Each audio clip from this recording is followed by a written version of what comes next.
الحمد لله وكفى وسلام على عباده الذين اصطفى أما بعد فأعوذ بالله من الشيطان الرجيم بسم الله الرحمن الرحيم يا أيها الذين آمنوا كتب عليكم الصيام كما كتب على الذين من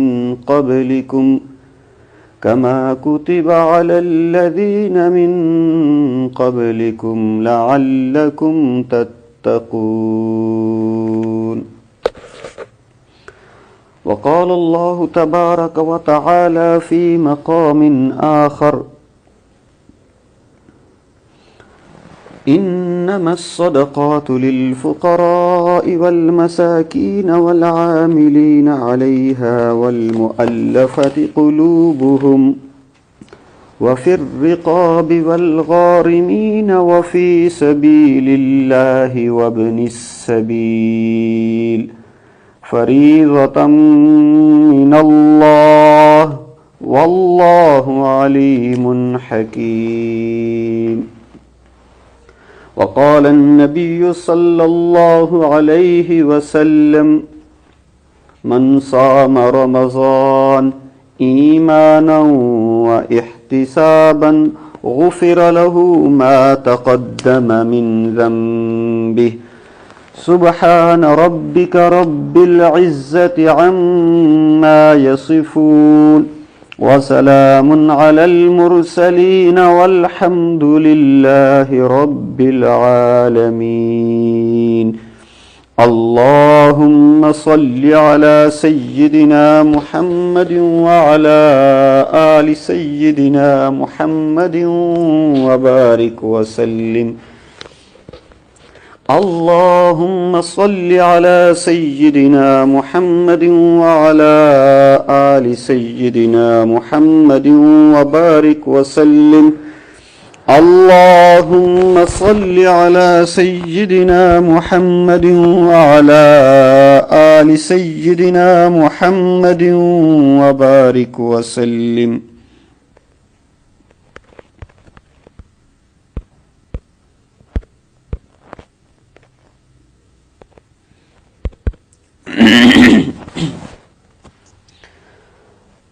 آہ جاتی ہے فلک پر اثر لانے کے لیے، آہ جاتی ہے فلک پر اثر لانے کے لیے، بادلو ہٹ جاؤ دے دو راہ جانے کے لیے. آہ جاتی ہے فلک پر اثر لانے کے لیے، بادلو ہٹ جاؤ دے دو راہ جانے کے لیے. اے صبا ہاں عرض کر عرش الہی تھام کے، اے خدا اب پھیر دے رخ گردش ایام کے. اے صبا ہاں عرض کر عرش الہی تھام کے، اے خدا اب پھیر دے رخ گردش ایام کے. صلح تھی کل جن سے اب وہ برسرے پیکار ہیں، وقت اور تقدیر دونوں در پہ آزار ہیں. ڈھونڈتے ہیں اب مداوا سوزش غم کے لیے، کر رہے ہیں زخمی دل فریاد مرہم کے لیے. ڈھونڈتے ہیں اب مداوا سوزش غم کے لیے، کر رہے ہیں زخمی دل فریاد مرہم کے لیے. رحم کر اپنے نہ آئینے کرم کو بھول جا، رحم کر اپنے نہ آئینے کرم کو بھول جا. ہم تجھے بھولے ہیں لیکن تو نہ ہم کو بھول جا. خلق راندے ہوئے دنیا کے ٹھکرائے ہوئے، آئے ہیں اب تیرے در پر ہاتھ پھیلائے ہوئے. خلق راندے ہوئے دنیا کے ٹھکرائے ہوئے، آئے ہیں اب تیرے در پہ ہاتھ پھیلائے ہوئے.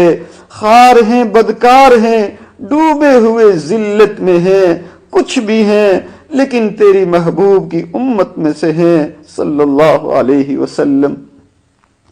حق پرستوں کی اگر کی تو نے دل جوئی نہیں، تانا دیں گے بت کہ مسلم کا خدا کوئی نہیں، خلق کے راندے ہوئے دنیا کے ٹھکرائے ہوئے، آئے ہیں اب تیرے در پہ ہاتھ پھیلائے ہوئے، خار ہیں بدکار ہیں ڈوبے ہوئے ذلت میں ہیں، کچھ بھی ہیں لیکن تیری محبوب کی امت میں ہیں، حق پرستوں کی اگر کی تو نے دل جوئی نہیں، تانا دیں گے بت کے مسلم کا خدا کوئی نہیں۔ رمضان المبارک کا عظیم مہینہ ایک بار پھر شروع ہو چکا ہے۔ مجھے اور آپ کو اللہ سبحانہ و تعالیٰ کی مہربان رحیم و کریم حنان و منان ذات نے ایک دفعہ پھر موقع عنایت فرما دیا ہے کہ ہم اللہ کی نافرمانی کو چھوڑ دیں، گناہوں سے سچی توبہ کر کے اللہ کے صحیح معنوں میں سچے بندے بندی بن جائیں۔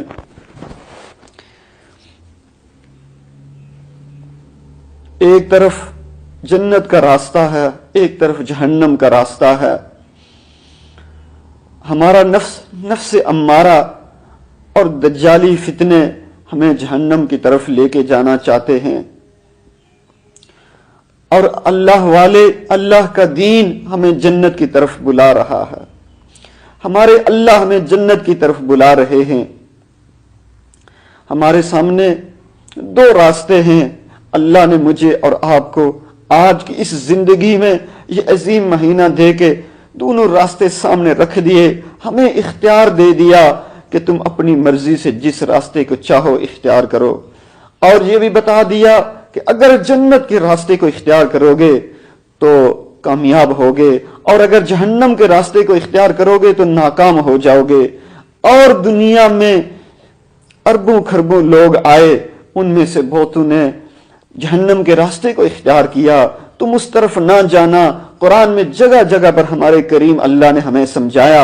آج محبوب صلی اللہ علیہ وسلم نے آ کے اس امت کو سمجھایا۔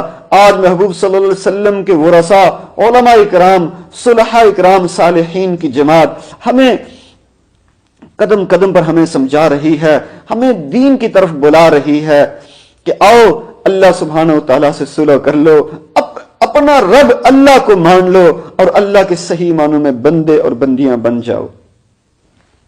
جی ہاں، ہماری یہ مجلس اسی نیت، اسی ارادے سے ہے کہ ہم بھی اللہ سبحانہ و تعالیٰ کے حضور صلح کر لیں، اللہ سے سچی محبت کرنے والے بندے بندیاں بن جائیں۔ اسی کے لیے یہ مجلس اعمال کروائی جاتی ہے کہ ہم عمل کرنے والے بن جائیں، ہم باتوں کے پاپی نہ بنیں، ہم عمل کرنے والے بن جائیں۔ یہ رمضان کا مقصد تقویٰ ہے، رمضان کا مقصد بخشش ہے، اور متقی وہی ہوگا جو اعمال صالحہ کرنے والا ہوگا۔ ایسا نہیں ہو سکتا کہ کوئی کہے کہ میں متقی بھی ہوں اور وہ اعمال صالحہ نہ کرے۔ رمضان المبارک کے مقصد کو سامنے رکھیں اور مقصد کو سامنے رکھ کر اپنی عظیم زندگی گزاریں، اس زندگی کو عظیم بنائیں، اس وقت کو قیمتی بنائیں۔ وقت بہت مختصر ہے، آج بعض ممالک میں دوسرا روزہ ہے، بعض میں تیسرا روزہ ہے،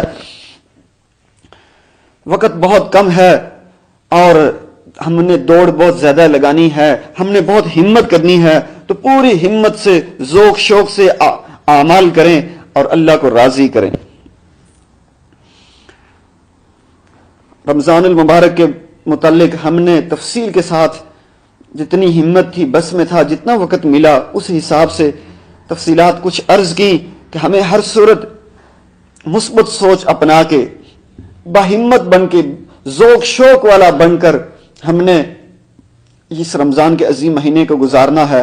کیسے گزارنا ہے؟ گزارنا نہیں ہے ہم نے لیٹ کر ٹی وی کے آگے بیٹھ کر وقت نہیں گزارنا، بلکہ ہم نے اعمال، نیک اعمال، اخلاص کے ساتھ اللہ کو راضی کرنے کے لیے نیک اعمال کرنے ہیں، پھر اس رمضان کو گزارنا ہے۔ اتنے اعمال کریں کہ ہمارا جسم تھک جائے اور اللہ سبحانہ و تعالیٰ کو ترس آ جائے، اللہ ہمیں دیکھیں، اللہ کو ہمارے پر پیار آ جائے کہ میرا بندہ، میری بندی آج عبادت کر کر کے تھک کے بستر پہ آیا ہے۔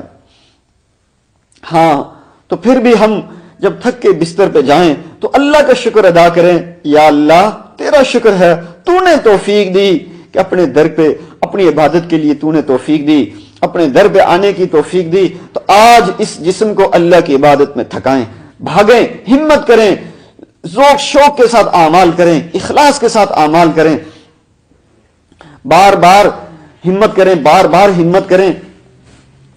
ہمارا نفس ہمیں قدم قدم پر ہمارا نفس ہمیں قدم قدم پر بہکائے گا، ہمیں برائی کی طرف لگانے کی کوشش کرے گا، ہمیں کم ہمت بنانے کی کوشش کرے گا، اور چھوٹے چھوٹے شتونگڑے بھی محنت کریں گے، اور دجالی فتنے، موبائل ٹی وی کا فتنہ، انٹرنیٹ کا فتنہ، یہ ہمیں تباہ و برباد کرنے کی کوشش کرے گا، یہ ہمیں ضائع کرنے کی کوشش کرے گا، یہ ہمارے اس عظیم مہینے کے عظیم لمحات کو ضائع کرنے کی کوشش کریں گے۔ میں نے اور آپ نے ہمت کرنی ہے، اپنے آپ کو سمجھانا ہے کہ نہیں میں نے ہمت کرنی ہے، میں نے اعمال کرنے ہیں۔ جب سستی آئے، جب غفلت آئے، جب وسوسے دل کے اندر آئیں، خود اپنے آپ کو سمجھائیں، اعوذ باللہ من الشیطان الرجیم پڑھیں اور دروشی پڑھنا شروع کر دیں، اللہ سے مدد مانگنا شروع کر دیں کہ یا اللہ تو میری مدد فرما، اللہ میں کم ہمت ہو رہا ہوں، میرے جسم میں کمزوری پیدا ہو رہی ہے، اللہ میرے جسم کو تو قوت طاقت عطا کر دے، تو مہربانی کر دے، تو فضل کر دے کہ ہم اپنے وقت کو قیمتی بنائیں، ہم ضائع نہ کریں،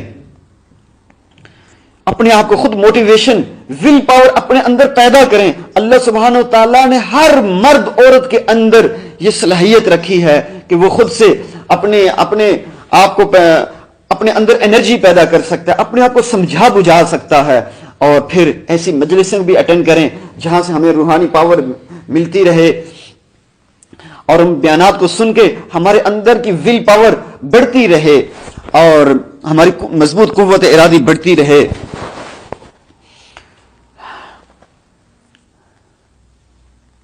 اللہ سے مانگیں، استغفار کریں اور ہمت کریں، سمجھائیں۔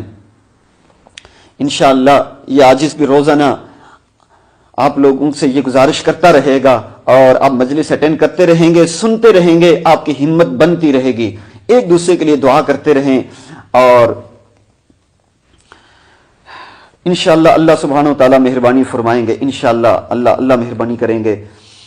ہماری آج کی ہماری زکوٰۃ ورکشاپ ہے، جیسے ہم نے پہلے بھی کہا، میسج بھی آپ لوگوں نے پڑھے سنے۔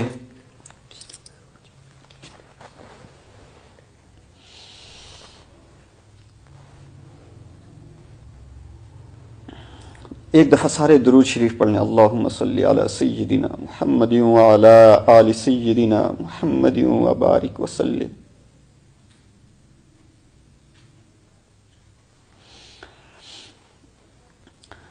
رمضان المبارک کا مہینہ شروع ہوا تو صبح و شام کی مجلس کے بجائے ہماری دن کے وقت میں مجلس شروع ہوئی، ظہر کے وقت اب ہماری مجلس اعمال ہوتی ہے، اور احکام و مسائل رمضان المبارک کے متعلقہ بھی بیان کیے جاتے ہیں۔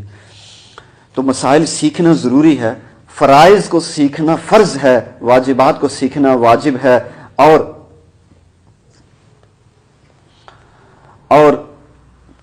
سنن کا سیکھنا سنت ہے۔ تو اس لیے ضروری احکامات کو بھی بیان کیا جاتا ہے تاکہ ہم سیکھ کر جیسے شریعت کا حکم ہے، جیسے ہمارے اللہ سبحانہ و تعالیٰ کی منشا اور مرضی ہے، جیسے انہوں نے حکم نازل کیا اور جیسے نبی علیہ السلام نے وہ طریقہ اختیار کر کے بتایا، صحابہ رضوان اللہ علیہم اجمعین نے اس عمل کو کیا، ہم بھی اعمال کو ویسے کرنے والے بن جائیں۔ جی ہاں، تو آج کی جو ورکشاپ ہے، آج جو احکامات و مسائل بیان کیے جائیں گے، آج اس نے کل بھی بتایا تھا، میسیجز بھی آپ لوگوں کے سامنے آئے، زکوٰۃ کے متعلقہ۔ زکوٰۃ اللہ سبحانہ و تعالیٰ کا فرض حکم ہے، قرآن میں جگہ جگہ آپ نے پڑھا ہوگا کہ نماز ادا کرو، زکوٰۃ کو قائم کرو، نماز قائم کرو، زکوٰۃ ادا کرو۔ تو آج اس نے زکوٰۃ کے متعلقہ قرآن عظیم الشان کی آیت پڑھی ہے، انما الصدقات للفقراء والمساکین والعاملین علیہا والمؤلفۃ قلوبہم وفی الرقاب والغارمین وفی سبیل اللہ وابن السبیل فریضۃ من اللہ واللہ علیم حکیم۔ پہلے ہم اس کا ترجمہ سن لیتے ہیں، پھر آگے ہم اس کی تفصیلات عرض کریں گے۔ اس آیت میں اللہ سبحانہ و تعالیٰ فرماتے ہیں انما الصدقات للفقراء، صدقات، یہ سورۃ التوبہ 10واں سپارہ آیت نمبر 60 آیت نمبر 60 ہے، 10واں سپارہ سورۃ التوبہ۔ صدقات و دراصل حق ہے فقیروں کا، مسکینوں کا اور ان اہلکاروں کا جو صدقات کی وصولی پر مقرر ہوتے ہیں، اور ان کا جن کی دلداری مقصود ہے، نیز انہیں غلاموں کو آزاد کرنے میں اور قرض داروں کے قرض ادا کرنے میں اور اللہ کے راستے میں اور مسافروں کی مدد میں خرچ کیا جائے۔ یہ ایک فریضہ ہے اللہ سبحانہ و تعالیٰ کی طرف سے، اور اللہ سبحانہ و تعالیٰ کا علم کا بھی مالک ہے اور حکمت کا بھی مالک ہے۔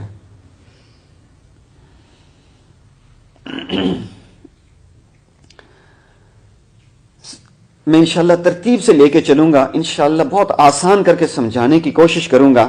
آپ لوگ درود شریف پڑھ کے ادب محبت ذوق شوق سے بیٹھیں گے اور اپنے خیالات کو ادھر ادھر سے صاف کر کے بیٹھیں گے، سمجھنے کی نیت سے بیٹھیں گے اور عمل کی نیت سے بیٹھیں گے، انشاءاللہ آپ کو سمجھ آئے گی۔ آخر میں سوال جواب کی نشست بھی ہوگی۔ آج کی نشست کچھ لمبی ہوگی لیکن انشاءاللہ اس کا فائدہ ہوگا، اللہ ہم سے راضی ہوں گے۔ ایک دین کا ایک باب سیکھنا 1000 رکعات نفل پڑھنے سے زیادہ افضل ہے۔ زکوٰۃ کے معنی ہے پاکیزگی، بڑھوتری اور برکت کے معنی بھی آتے ہیں، جیسا کہ قرآن عظیم الشان میں ایک جگہ اللہ پاک 11ویں سپارے میں سورۃ توبہ کی آیت نمبر 103 میں فرماتے ہیں خذ من اموالہم صدقۃ تطہرہم وتزکیہم بہا وصلی علیہم۔ اے پیغمبر صلی اللہ علیہ وسلم، ان لوگوں کے اموال میں سے صدقہ وصول کرو، اس سے زکوٰۃ مراد ہے، جس کے ذریعے تم انہیں پاک کر دو گے اور ان کے لیے باعث برکت بنو گے۔ وصلی علیہم، اور ان کے لیے دعا کرو، ان صلاتک سکن لہم واللہ سمیع علیم، یقیناً تمہاری دعا ان کے لیے سراپا تسکین ہے اور اللہ سبحانہ و تعالیٰ ہر بات سنتا ہے اور سب کچھ جانتا ہے۔ تو لہٰذا اس سے ہمیں یہ بات سمجھ میں آئی کہ زکوٰۃ کے معنی پاکیزگی بھی ہے، اس سے مال بڑھتا بھی ہے اور اس سے مال کے اندر برکت بھی پیدا ہوتی ہے، یہ قرآن سے واضح ہے۔ اور شریعت کی اصطلاح میں مال کے اس خاص حصے کو زکوٰۃ کہتے ہیں جس کو اللہ سبحانہ و تعالیٰ کے حکموں کے مطابق ہم غریبوں کو، فقیروں کو، محتاجوں کو دیتے ہیں اور انہیں اس کا مالک بناتے ہیں۔ زکوٰۃ ہمارے اوپر فرض ہے۔ قرآن عظیم الشان سے اور محبوب کل جہاں صلی اللہ علیہ وسلم کے احادیث مبارکہ سے اس کی فرضیت ثابت ہے۔ زکوٰۃ کی ادائیگی کی اس کا ثبوت قرآن سے بھی ملتا ہے، احادیث مبارکہ سے بھی ملتا ہے۔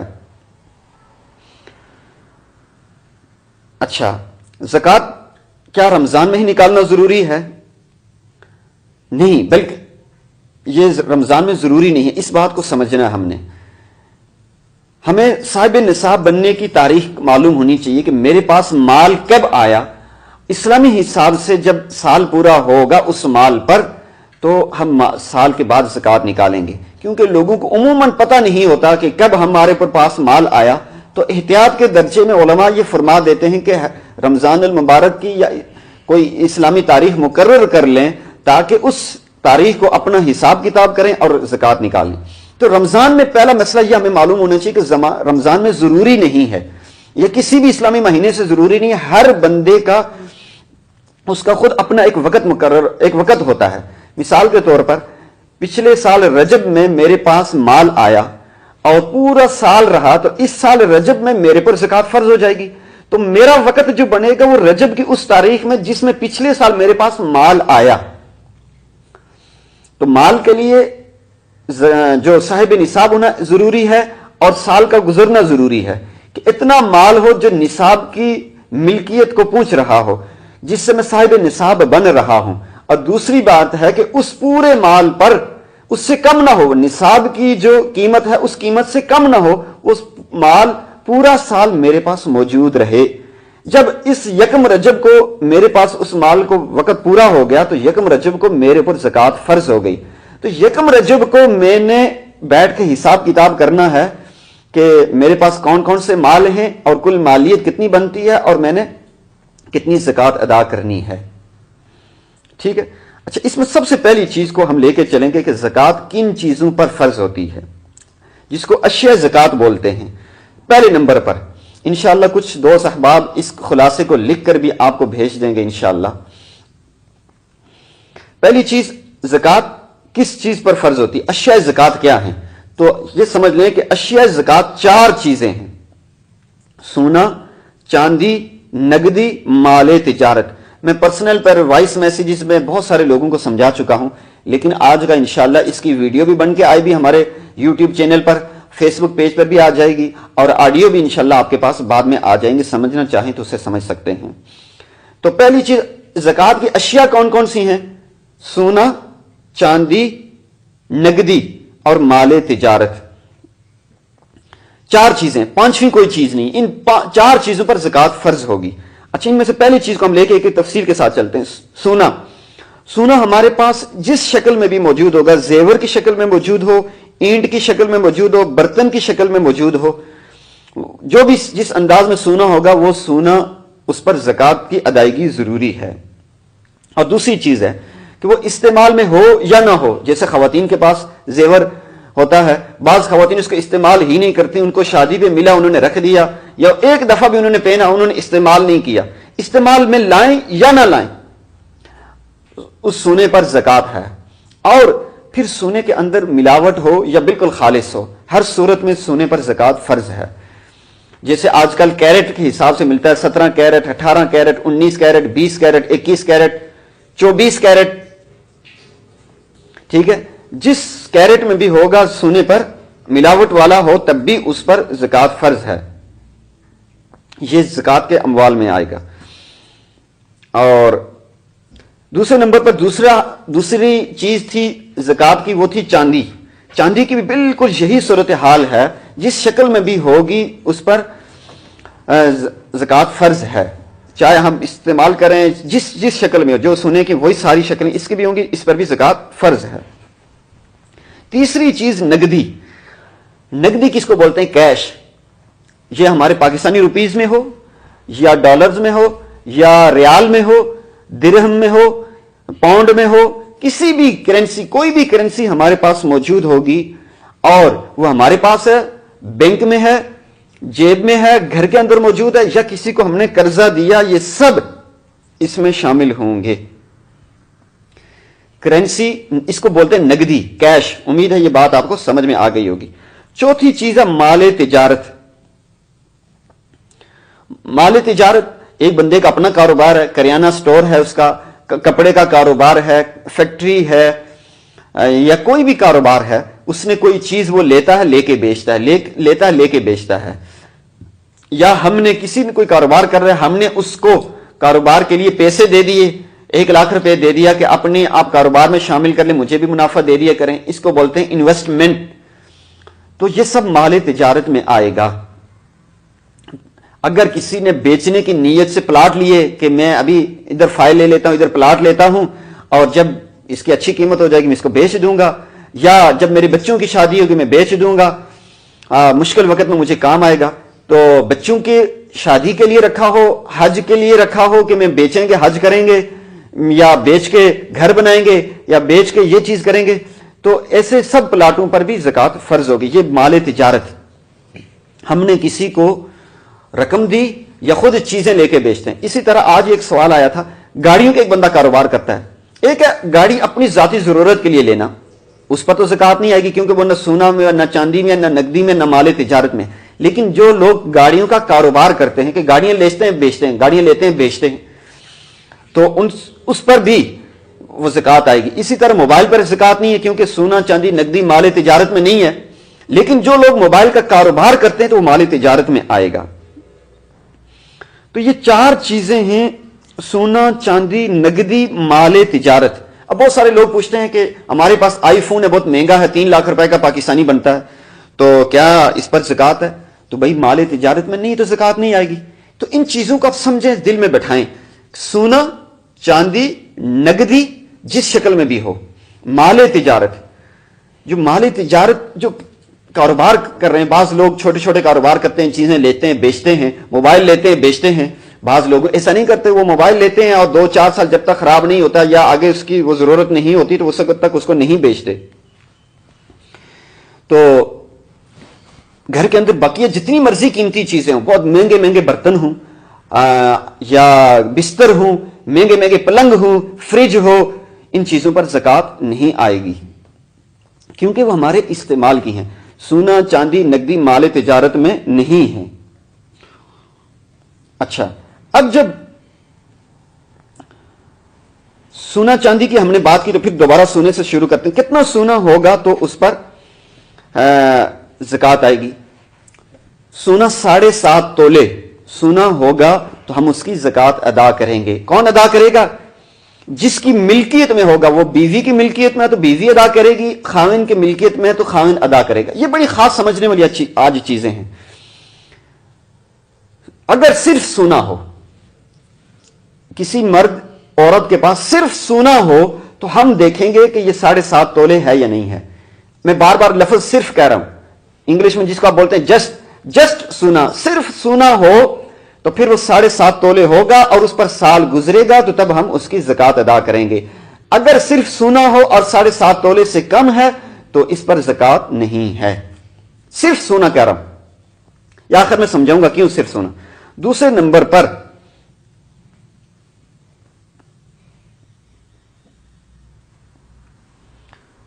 پر چاندی ہے. جی, صرف کسی مرد عورت کے پاس چاندی ہو اور 52.5 تولے ہو, اس کے پاس 40 تولے ہوں تو اس پر زکوٰۃ نہیں, 30 تولے زکوٰۃ نہیں, 50 تولے ہوں تو زکوٰۃ نہیں. 52.5 تولے چاندی کسی مرد عورت کی ملکیت میں ہوگا تو تب اس پر زکوٰۃ. صرف چاندی. یہ صرف کیوں لگا رہا ہوں, میں بار بار کہہ رہا ہوں کہ انشاءاللہ عرض کروں گا. گرام میں 7.5 تولے گرام میں بنتا ہے 87.47 87.47 گرام.